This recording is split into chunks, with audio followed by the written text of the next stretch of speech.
sem objavila prvi ASMR video in vam je bil zelo všeč. Zato sem kupila si mikrofon in sem se odločila, da bom delala ASMR videe. Tako da, ja, danes bom brala grozne zgodbe za zabavo. I'm really excited. Gremo kar v video. Imam čaj.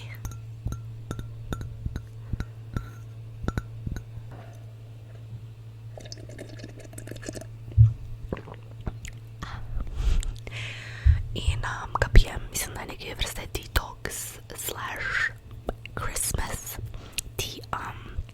Ful nimam rada čajev, ampak se trenutno ker trudim piti čaje. Ja. Gremo v video, ok. Lukasa trenutno ni doma, je šel pač tekat, zaradi tega, ker on ful ne mara ASMR video, ampak je itak mogel iti v mesto urediti nekaj na T2. Hej, si zelo dobra youtuberka in obožujem tvoje videe. Thank you so much. No, preidimo na zgodbo. Odšla sem na trening v center mesta, oklepaj Plesne, in čakala v čakalnici, da se že začne trening. Tam sta bila moja dva bivša soplesalca, oklepaj, nista več hodila na Plesne. In ker je naša trenerka skupino pred nami pozneje spustila, smo vsi tekli v plesno dvorano. Čez kakšnih 30 sekund smo pogledali in fanta sta izginila. Trenerka je gledala po celi kazini, oklepaj plesni klub, pa jo ni bilo. Fanta nista mogla iti domov, ker je moja prijateljica soseda od njo in živi zelo daleč, sploh pa je Kongresni trg ogromen in bi jo sigurno videli. No, na treningu nas je bilo okoli 6, ponavadi pa nas je 16. Že to je bilo zelo čudno. V dvorani smo ostale samo me, brez trenerke. Vrata so se sunkovito odprla in ni bilo prepiha 99%.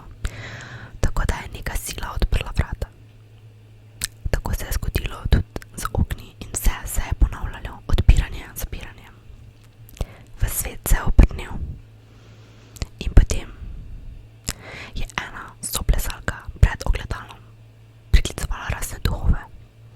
Ko je naša trenerka le prišla iz iskanja in ni najdla fanta, je vklopila zvočnik.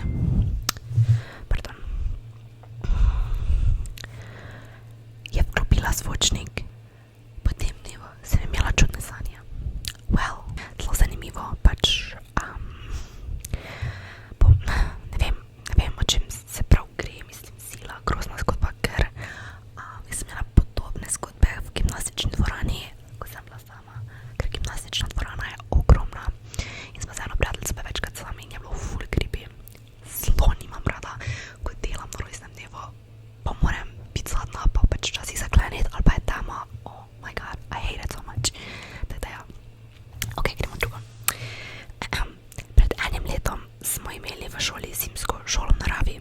Bili smo na Kopah v počitniškem domu, še z dvema drugima šolama.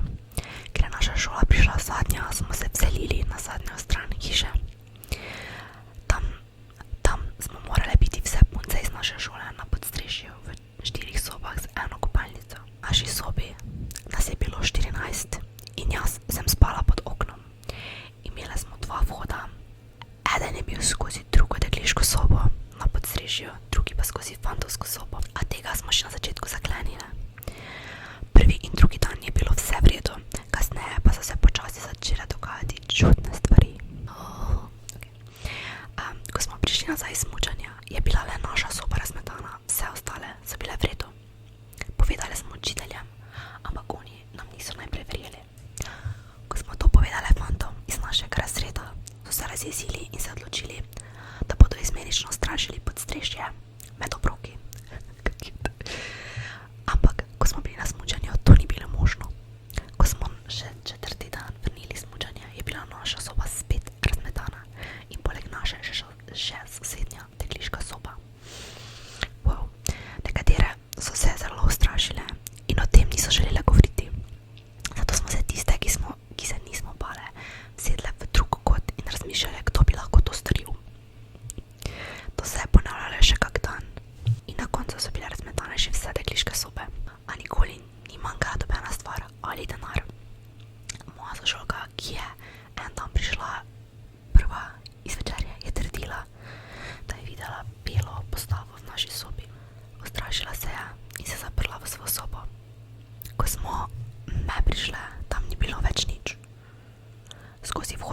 učiteljsko sobo ta postava ni mogla, ker je bil zaklenjen, skozi drugega pa tudi ne, ker so ga fantje strašili. Učitelji so nam začeli verjeti in pri recepciji dobili ključe za podstrešje. Oh my god, fuck.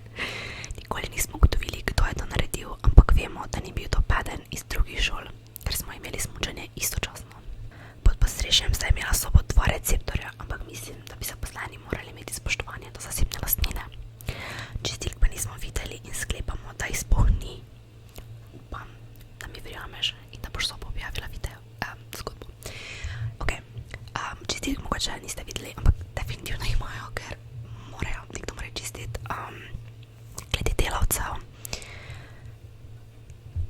pač nekdaj je sicer bil, mogoče ok delavec, I don't know, people are weird, ne govorim karkoli o kakih delavcih, večina jih je res super, ampak se dogaja čudne stvari, ljudje so čudni, ampak fucking creepy.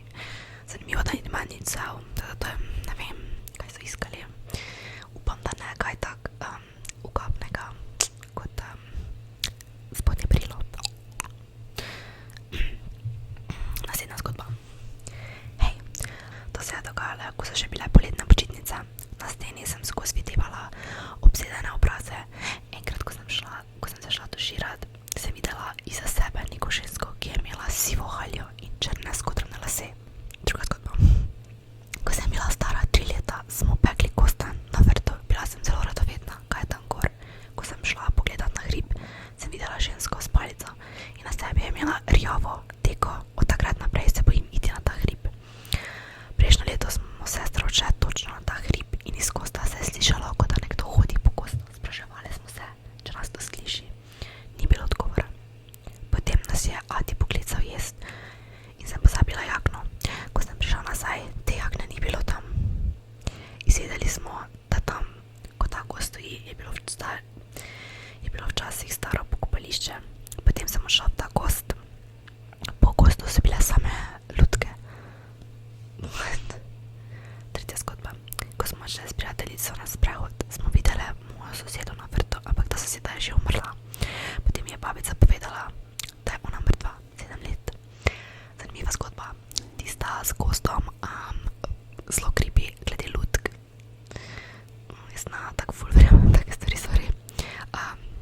Zdaj ne vem, koliko so te zgodbe resnične, ki mi jih pišete, so zanimive. Ene, ki vem, da niso resnične, ker imajo neke Annabelle lutke. Ne berem.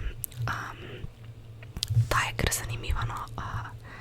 Ampak ja, tudi v Rožah, ki je pač, jaz živim, oziroma moji starši zdaj, imamo ful dost pokopališč z časov Rimljanov že, pač grobišča. V enih gozdovih, tistih gozdov, ko smo enkrat snimali vlog in tisti gozd je fucking creepy in tam so imeli tudi obrede kao žrtvovanja, recimo pikov, se mi zdi, da I don't even know. Zelo zanimivo, mogoče bo Andraž enkrat razložil,